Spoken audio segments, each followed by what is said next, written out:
हमारे पास पैसा है, हम है असली धनी, हम खर्च करेंगे राम भक्तों का पैसा। और कर दिया, 18 करोड़ दे दिए, ले 18.5 ले का, 18 में का हो रहा, 18.5 ले। सभी मित्रों को मेरा जय भीम। दोस्तों, आप सभी का एक बार फिर से स्वागत है आज के इस सेशन में। आज हम बात करने वाले हैं जो राम मंदिर में लूटपाट मची है उसके बारे में, और उसके साथ साथ स्वामी प्रसाद मौर्य के द्वारा कुछ बयान दिए गए हैं जिन्हें मीडिया विवादित हमेशा बताती रहती है। उसका काम है उसे विवादित बताते रहने का। हम उस पर भी थोड़ी सी चर्चा करेंगे और आप लोग बने रहिए, लास्ट तक आपको बहुत आनंद आने वाला है। आइए हम शुरू करते हैं चंपत राय जी से। हम चंपत राय है कौन और चंपत राय का किन किन विवादों में नाम आ चुका है। वो बहुत सी चीजें कर चुके हैं, जैसे जमीन घोटाला कर लिए हैं थोड़ा थोड़ा, फिर कुछ दिन में मन किया चंदा चोरी करने लगे। अब उन्हीं सब के बारे में हम बात करने वाले हैं। जमीन घोटाला 2021 का मामला है, जब आम आदमी पार्टी के संजय सिंह ने, जो अभी राज्यसभा के सांसद हैं, उन्होंने इस जमीन घोटाले के बारे में पहली बार अपनी आवाज उठाई थी। आपके सांसद संजय सिंह और सपा के पवन पांडे ने यह आरोप लगाया था कि 2 करोड़ की जमीन उन्होंने 8.5 करोड़ में बेच दी। नहीं, 2 करोड़ की जमीन उन्होंने 18.5 करोड़ में बेच दी कुछ मिनट के बाद ही। मतलब जैसे ही जमीन खरीदी और मतलब वो लोग बाहर गए होंगे और दूसरे लोग अंदर आए होंगे, तो जो टाइम वही लगा होगा, 1 मिनट 1.5 मिनट का, बस आए और वो लोग बैठे, फिर से 18 करोड़ रुपए बिक्री लिख दी गई। ये कार्यक्रम कर चुके हैं। हाँ, इस पे योगी सरकार ने भी कुछ नहीं किया, केंद्र सरकार ने भी कुछ नहीं किया, क्योंकि वो ट्रस्ट के ट्रस्टी आदमी थे और हमारी जनता की बजा रहे थे, इसलिए सरकार ने भी अपना शांति से बैठ के मूंग तल रही थी। अब उन्होंने बड़ा वाला कांड कर दिया। बड़ा वाला कांड ये कर दिया, उन्होंने मंदिर से, दान पात्र से जो पैसे आते थे उनमें हेरा फेरी हो गई। और ये लगभग रकम थोड़ी सी नहीं है, ये लगभग 7.5 करोड़ रुपए है। 7.5 करोड़ रुपया खा गए चंपत राय, चंपत लाल हो गए खा के चंपत लाल तो नहीं हुए, महाराज लाल तो नहीं हुए, लेकिन वो बैठे हैं और जैसे पहले बैठे थे जमीन घोटाले में, वैसे आज भी बैठे हैं। जमीन घोटाले में उन्होंने प्रेस कॉन्फ्रेंस की, कह दिया ये लोग रामद्रोही हैं, ये लोग क्या कहते हैं फर्जी का आरोप लगाते हैं मेरे ऊपर, ये लोग राम काज में सिर्फ विघ्न डालने के लिए ये लोग मेरे ऊपर ये आरोप लगा रहे हैं। और सरकार ने भी वाह वाह वाह वाह ताड़ी बजा दी, बढ़िया, और हो गई टाटा फेस। कोई जांच नहीं हुई, कोई कुछ नहीं हुआ, सब मिली भगत थी, सब मिल के खा रहे थे। खाओ, खा खा के मोटे हो जाएंगे। चंपत राय देख रहे हो ऐसे हैं, सकुड़े थे बिल्कुल, कुछ भी नहीं है। अब बना रहे हैं, बच्चों के लिए बना रहे हैं, दामाद के लिए, बेटी के लिए धन बना रहे हैं ट्रस्ट में बैठ के। दोस्त हो सकता है जल्दी मर भी जाए, उम्र भी तो उनकी 80-80 तकरीबन देखने से ही लगती है। नहीं 80 होगी, 70 तो 100% ही होगी। ऐसे है चंपत राय। चंपत राय ने खूब चंपत किया। अब हाँ, ये देखिए मैं बताता हूँ। ट्रस्ट ट्रस्ट ने आरोपों को खारिज किया। यह जमीन पहले पुराने एग्रीमेंट और मालिकाना हक और कानूनी प्रक्रियाओं से जुड़ी थी। ट्रस्ट ने कहा 2019 के सुप्रीम कोर्ट के फैसले के बाद अयोध्या जमीन अयोध्या जमीन अयोध्या जमीन के दामों में बहुत तेजी से बढ़ोतरी हुई और जमीन बाजार मूल्य से कम कीमत पर खरीदी गई। हाँ, सभी भुगतान बैंकिंग चैनलों से किया गया है। मतलब बैंक के द्वारा लेन देन किया। अरे भाई वो तो पब्लिक का पैसा था, और जिसको 18 करोड़ में बेचे उसे कहेंगे दे दो, तुम्हारी जमीन तो 2 ही करोड़ की थी, तुम 2 2 करोड़ 1 लाख एक्स्ट्रा ले लेना, बाकी सारा पैसा हमको दे देना, धीरे से कल्ले से हम कल्ले से रख लेंगे अपने जेब में, और सरकारी रिपोर्ट में दिखा देंगे भाई ट्रस्ट का पैसा था, मंदिर बनाने के लिए पैसा आया था, उसका पैसा हमने खर्चा कर दिया, ये देखिए हिसाब, यहाँ 18 करोड़ हमने एक जमीन खरीदने में लगा दिया। कुछ ही मिनट पहले वो जमीन 2 करोड़ में खरीदी गई थी, और तुमने आके बोला कि यस हमारे पास पैसा है, हम है असली धनी, हम खर्च करेंगे राम भक्तों का पैसा। और कर दिया, 18 करोड़ दे दिए, ले 18.5 ले का, 18 में का हो रहा, 18.5 ले, 18.5 ले लो तुम। कौन सा हमारे घर का पैसे जा रहा है, आ रहा है, जा नहीं रहा है। तो ये कांड कर चुके थे, इसीलिए अपना भैया योगी बाबा पता नहीं क्या क्या उनको सब बोलते हैं, कहते हैं लगाते हैं, अब मैं ये सब तो नहीं बोलूँगा, लगाते हैं कि नहीं लगाते हैं, पूरा दिन तो पता नहीं क्या क्या करते हैं, मैं उसके बारे में अब कुछ नहीं बोलूँगा। आइए हम आगे बढ़ते हैं। अभी ये देखिए दैनिक जागरण की खबर है, राम मंदिर के चढ़ावे से 2 कुंटल चांदी और 200 ईंटें गायब। सिंधी समाज ने ट्रस्ट पे लगाया ये आरोप, रसीद न देने का मतलब, ले आओ ऐसे रख लिए पॉकेट में, जेब में डाल लिए, रसीद फसीद क्या होती, रसीद तो पुराने जमाने में होती थी, अब रसीद फसीद क्या होती है जी, हैं? अरे हम पर विश्वास नहीं है तुमको, हम पे विश्वास करके दे दो, दे दो, हम तुमको ले जाकर उसको भट्ठे में डाल देंगे। क्या बोलते हैं गांव में, तो भट्ठा ही बोलते हैं। 2 कुंटल की, हाँ भैया 2 कुंटल की चांदी, 2 कुंटल ले गए भट्ठे में डाल दिए, और उसको पिघला रहे हैं। अब पिघलाए कि क्या कि ये खा गए उसको, हजम कर लिए। अब सिंधी समाज भैया एक ट्रस्ट पे पूरा आरोप लगा रहा है कि हमारी 200 ईंटें गायब हो गई चांदी की।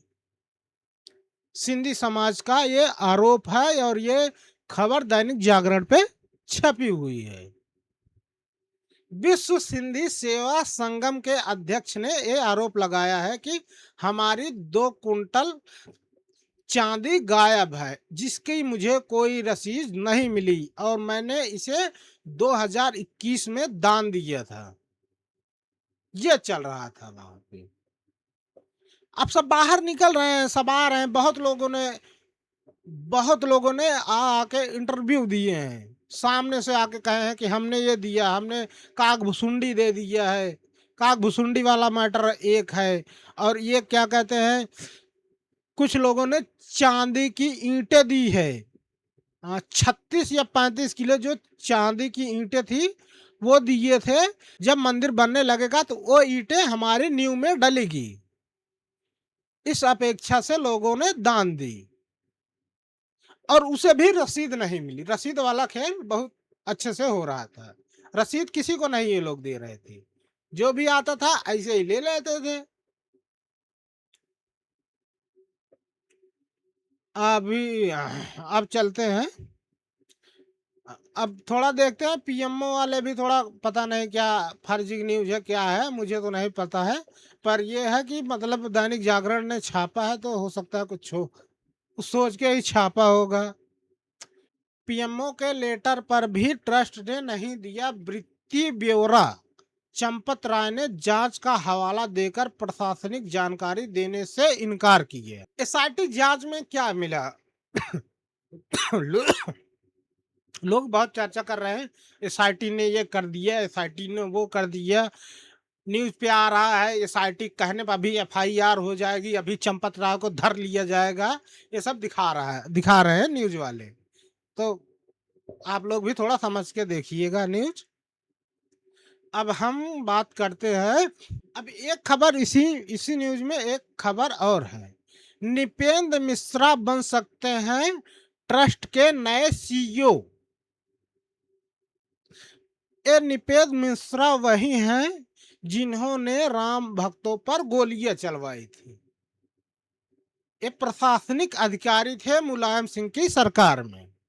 जिनको नहीं पता है हम बता दे रहे हैं निपेंद्र मिश्रा कौन है।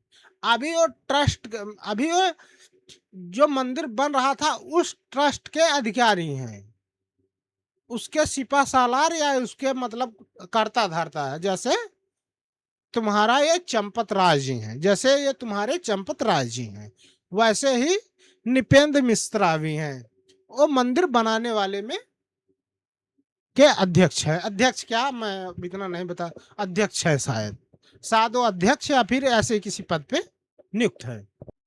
राम मंदिर में चोरी हुई है, इससे पल्ला निपेंद्र मिश्रा ने झाड़ लिया। बोला कि ये ट्रस्ट का अंदरूनी मामला है, हमसे कुछ नहीं लेना देना है। हम बहुत अच्छे आदमी हैं, हमको बिल्कुल माफ करो, हम इसके बारे में आपको कुछ नहीं बताएंगे।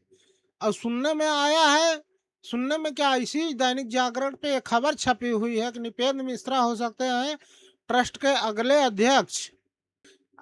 मतलब जिस पद पे अभी चंपत राय जी बैठे हैं उस पद पे ये बैठेंगे निपेंद्र मिश्रा। निपेंद्र मिश्रा ने कहा कि दान पात्रों की धनराशि गबन का मामला ट्रस्ट का आंतरिक मामला है, मैं निर्माण से जुड़ा हूं। तो चलिए दोस्तों हम चलते हैं अपने दूसरे विषय पे। दूसरा विषय हमारा ये है कि हमारे स्वामी प्रसाद मौर्य जी को स्वामी प्रसाद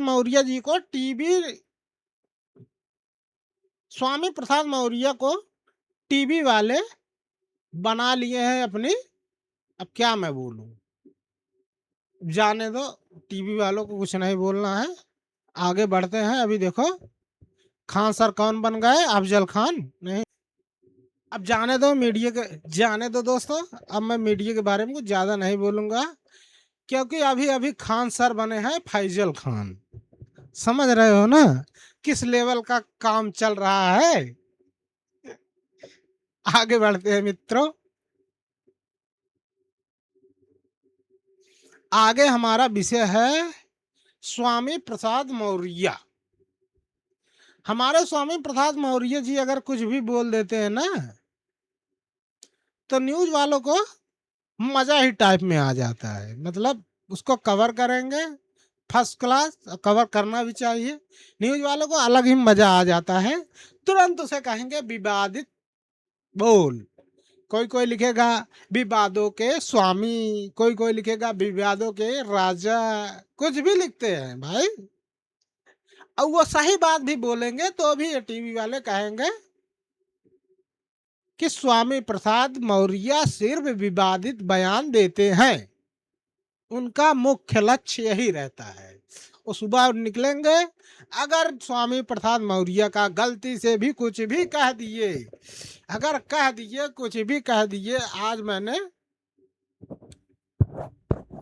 स्वामी प्रसाद मौर्य कुछ भी कह दिए, आज मैंने जनता के लिए ये प्रोग्राम किया जिसमें मेरे पास जनता आई और अपनी अपनी बातें रखी, अपनी अपनी परेशानियों के मेरे सामने रखा।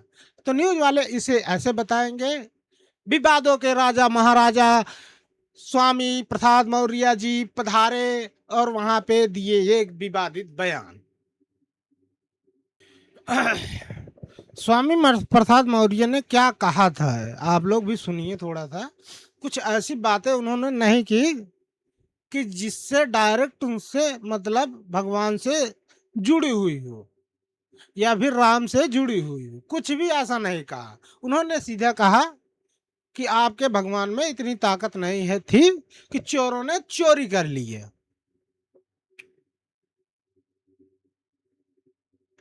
और हमारे कुछ भाई मतलब साधु संत हैं, हमारे कुछ साधु संत महाराज लोग हैं, इनको भी मौका चाहिए स्वामी प्रसाद मौर्य से भिड़ने का।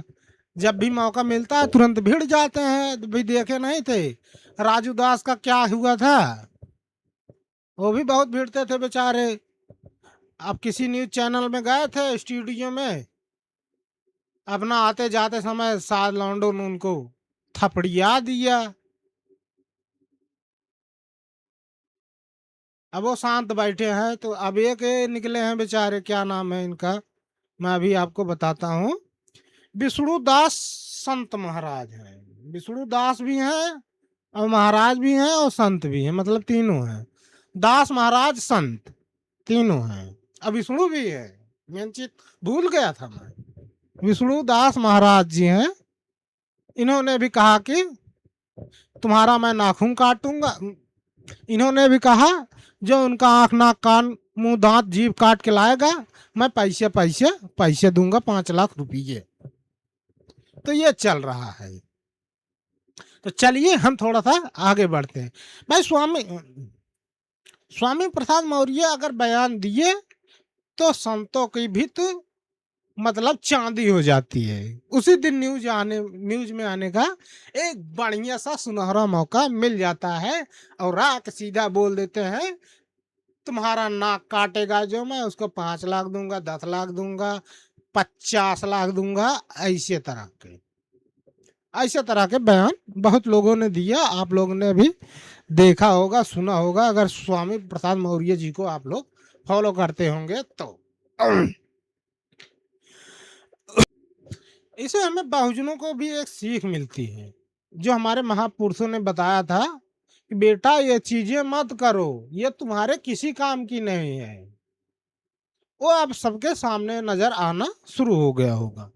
अब मुझे तो नहीं लगता क्या इसमें बहुजन लोग नहीं गए होंगे। बहुजनों का भी तो पैसा गया है। देखे किसी को बाहर निकल के हल्ला करते हुए, पता है ना ठोक दिए जाएंगे। यूपी में, यूपी का मामला है और यूपी का मामला चोरी का है मामला है। और चंदा चोरी कहना तो बेकार ही है। चंदा चोरी तो कतई नहीं कहना चाहिए। ये हड़पे है, लोगों की श्रद्धा का हनन किए हैं। इनकी श्रद्धा उनसे चोरी कर ली गई थी। उस मंदिर में भक्तों की श्रद्धा चोरी की गई है। चोरी नहीं, डकैती डाली गई है। डकैती नहीं, उनका छनन किया गया है। जितना घटिया से घटिया शब्द मैं इस्तेमाल करना चाहूं उनके लिए पर्याप्त है ही नहीं, जिन लोगों ने ऐसी चोरियां की है। लेकिन कर रहे हैं। सरकार भी अपना मुंह पे ताला बंद करके बैठी है। 4 आदमी को एसआईटी नियुक्त कर दी है। एसआईटी एसआईटी में ही तो एसआईटी जांच होती है। अभी वहां पे चंद्रबाबू नायडू जी जहाँ के अभी सीएम है, कि अभी उसका आंध्रा कहाँ करना, तेलंगाना के तिरुपति में चर्बी से घी वाले प्रसाद बने थे। चर्बी के घी वाले प्रसाद बने। तिरुपति मंदिर की बात है ये, तिरुपति बालाजी की है।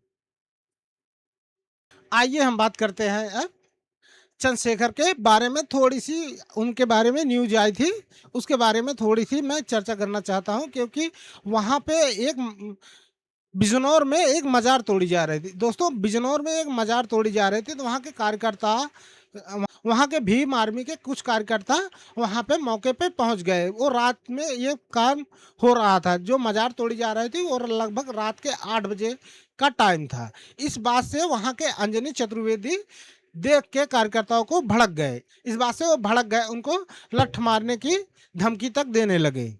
इसी बात से तमतमाए चंद्रशेखर भी पहुंच गए उनके ऑफिस, सीधा वहां के सीईओ के ऑफिस पहुंच गए। फिर वहां पे उन्होंने फोन लगाया, 2 बार फोन लगाया, फोन भी नहीं उठाया। फिर वहां बैठे रहे। फिर बहुत प्रयास करने के बाद वो आए, खरी खरी खूब सुनाई और अपने कार्यकर्ताओं का मनोबल उत्साहित किए। तो चलिए दोस्तों, आज की चर्चा मैं यहीं पे समाप्त करना चाहता हूँ। आप लोग को वीडियो कैसा लगा आप लोग जरूर बताइएगा। हम फिर मिलेंगे आप लोगों से बहुत जल्दी। तब तक के लिए आप सभी को मेरा जय भीम दोस्तों।